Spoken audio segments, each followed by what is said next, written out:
Welcome students in our today's session where we are going to look at the poem Woman to Man by Judith Wright. This poem is prescribed in B Part 3rd and GSU Bikaner in the paper first of English Literature of Poetry and Drama. Judith Wright actually basically an Australian poetess, and she was an Australian poet, environmentalist and campaigner for Aboriginal land rights. She was concerned more about nature and the adverse effects that modernity was going to have on nature. So, the Australian terrain began to change post-war, and Wright wrote widely about it. She has authored several collections of poetry, including The Moving Image, Woman to Man, The Gateway, The Two Fires, Birds, Magpie, Shadow, Hunting Snake, etc. So, being an activist, her poetry also reflects the tricky relationship between white settlers and the indigenous Australians, among other themes. Now, come to the present poem. The poem Woman to Man actually brings out the fear of a woman experiences when giving birth to a child, and opens with the description of the child in the form of a fetus. So let's come to the text of the poem Woman to Man by Judith Wright. Here I am reading for you.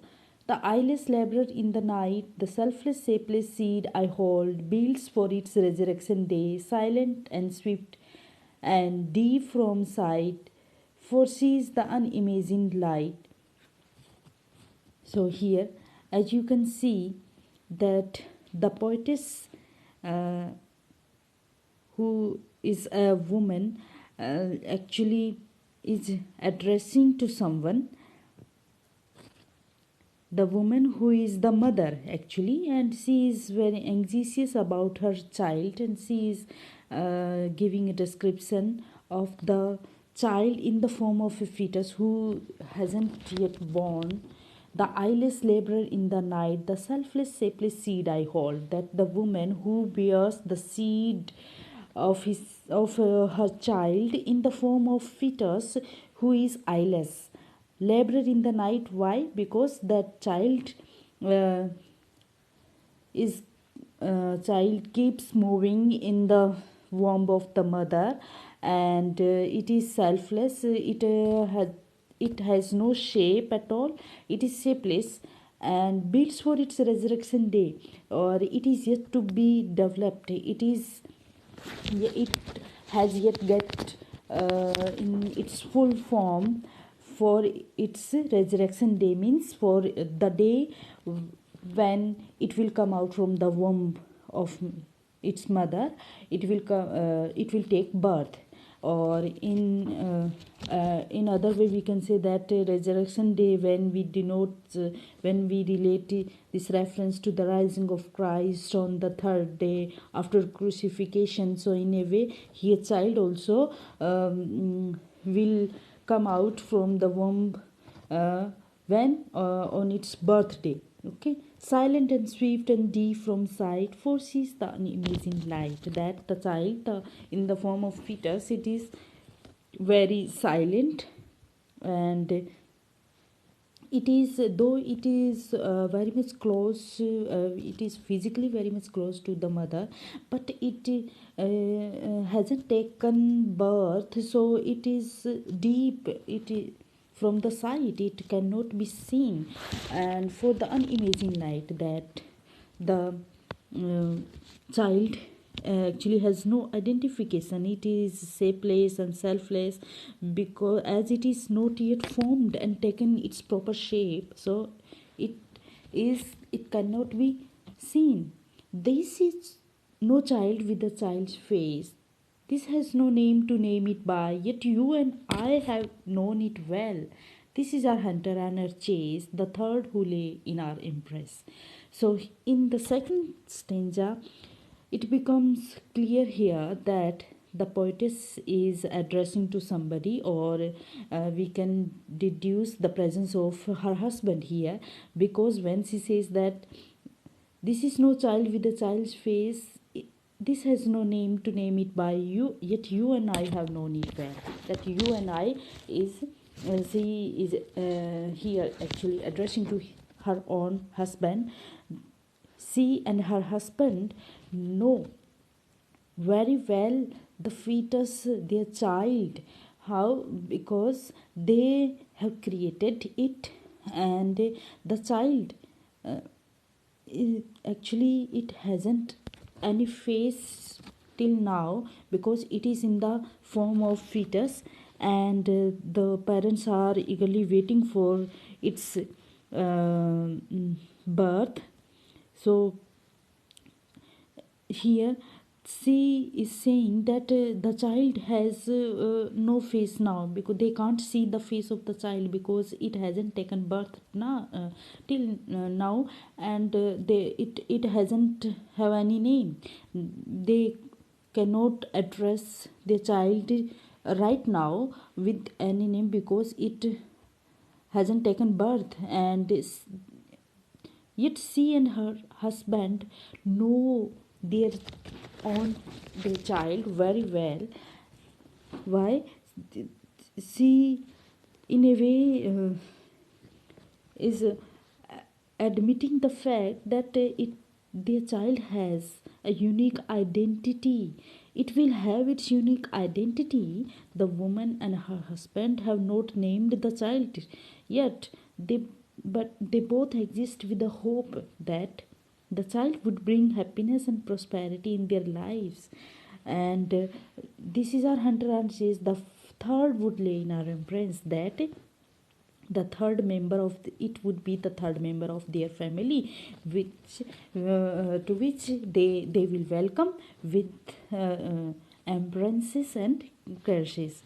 So yet the child exists within them, and it is the hunter and the chaser as well. Why?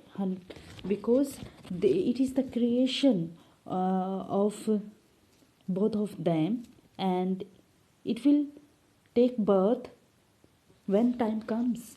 This is the strength that your arm knows, the arc of flesh that is my breast, the presence crystals of our eyes.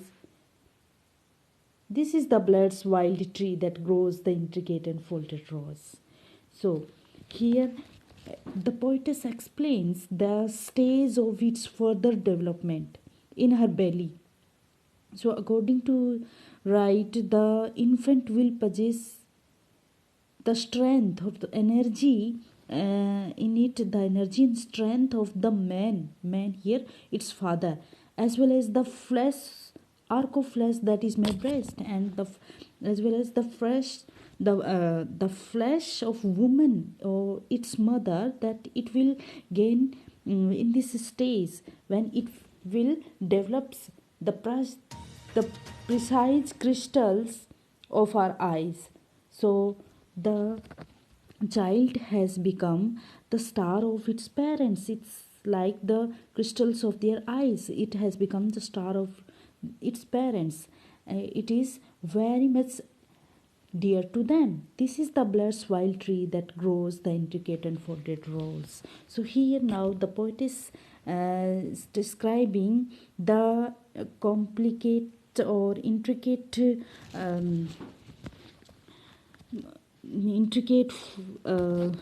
growing network of arteries and veins in the embryo. That the blood's wild tree actually reflects the growing network of arteries and veins in the embryo of the in the woman, and the child is called as folded rose, and the intricate folded rose in the actually in the miracle of unfolding from an complicated structural mass of cells into human beings, and it actually shows the development of the heart of the child. This is the maker and the made. This is the question and reply, the blind head butting at the dark, the blaze of light along the blade. Oh, hold me, for I am afraid. Here, the poetess actually denoting that she is saying that the child is both the maker and the made as well. The child is maker in the sense that when it will grow, it can create uh, another creation like him, and it is the made, and it is the creation in itself. So in the last senja, she actually implores her companion that to hold her and to comfort her as she feels apprehensive when as the time has come for delivering the child, and see the blind head butting at the dark, the blaze of light along the blade. Oh, hold me, for I am afraid. She feels apprehensive. She is filled with fear and seeks reassurance from her companion. So, because here, as the time has come for the birth of the time, as birth of the child, that he will take birth now, and the time has come. The blade Shiva ties to the mother as the umbilical cord is cut, and also represents the fear of the mother about the birth, because as childbirth can be dangerous and deadly as well. So the only way to create new life is to risk death, and therein lies the significance of the resurrection. The child is considered as the question and reply, or the answer, and the maker and made as well. So here the language of the fine is a little bit intricate, and it reveals the poet's relief with the elocution, and contains poetic expression about womanhood. The poem actually expresses feminine emotional responses, and it's a typical visual aid of a confessional poem. The first stanza where depicts the image of the embryo in the mother's womb, and stanza and second stanza extends the image by presenting parental love and affection, and stanza 3 depicts the development of the child and the mystery and secret of life, and the last stanza actually reveals the unique and intimate linkage between the mother and the embryo. On the one hand, the poem focuses on the themes like conception, pregnancy, childbirth, and on the other hand, it refers to the identity crisis of Aborigines in Australia, as we can metaphorically derive the theme of identical crisis of Aborigines as well here. So I hope, students, you have understood the poem, and let's meet in our next session. So today is sufficient now. Thank you.